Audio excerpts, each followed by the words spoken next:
சட்டமன்றத்தில் பேசிய ஓபிஎஸ் ஆதரவு எம்எல்ஏ ஐயப்பன், எம்ஜிஆர் மற்றும் ஜெயலலிதா ஆசையோடு திமுக மீண்டும் ஆட்சி அமைக்கும் என்று பேசியிருப்பது குறித்து மக்கள் குரல் பகுதியில் எழுப்பப்பட்ட கேள்விகளுக்கு வேலூர் மாவட்டம் அணைக்கட்டு மக்கள் தெரிவித்த கருத்துக்களை பார்க்கலாம்.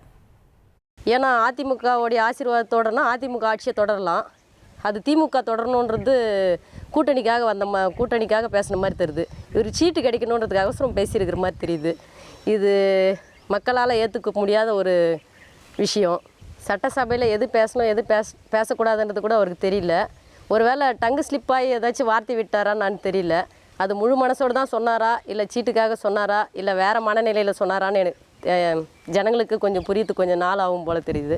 சட்டசபையில் ஐயா அவங்க பேசியிருக்காங்க. இந்த மாதிரி அதாவது ரெட்டலையே, அதாவது அதிமுக சார்பாக திமுக வளரணும் அப்படின்னு சொல்லிட்டு அவர் பேசியிருக்காரு. அது நான் ஏற்றுக்கவே மாட்டேன். நான் இல்லை, யாருமே ஏற்றுக்கவே மாட்டாங்க. ஒரு எண்ணெயும் தண்ணி மாதிரி தான், அது ரெண்டும் என்றைக்கும் ஒன்றா ஆகவே ஆகாது. அதே மாதிரி தான் அவங்க என்ன நினச்சி அவர் அதை பேசினாருன்றது எங்களுக்கு தெரியல.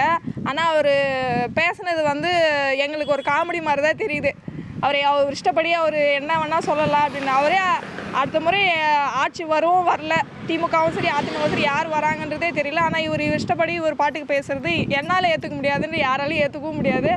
அதிமுகவுடைய ஆசையோட திமுக அமைட்டணும்னு சொல்கிறாரு. அது யாராலும் ஏற்றுக்க முடியாது. ஏதோ அவர் கூட்டணி, அவர் சுய லாபத்துக்காக பேசுகிறாரு. அது எப்படி சாத்தியமா? இது சாத்தியமில்லாத விஷயம். மக்கள் குரல் பகுதியில் அணைக்கட்டு மக்கள் தெரிவித்த கருத்துக்களை பார்த்தோம். 1,26,00,000 மனங்களை வென்ற தந்தி டிவி யூடியூப் சேனல். தவிர்க்க முடியாத தம்ப்நெயில்ஸ், கலக்கலான கான்டென்ட்ஸ். நீங்களும் இந்த குடும்பத்தில் இணைய இப்பவே சப்ஸ்கிரைப் பண்ணுங்க. அசுரபலம் கொண்ட எங்கள் டிஜிட்டல் கரங்களில் உங்கள் விளம்பரங்களை சேர்க்க வாட்ஸ்அப் பண்ணுங்க. 8939888838. Email advtthanditv@dttv.in.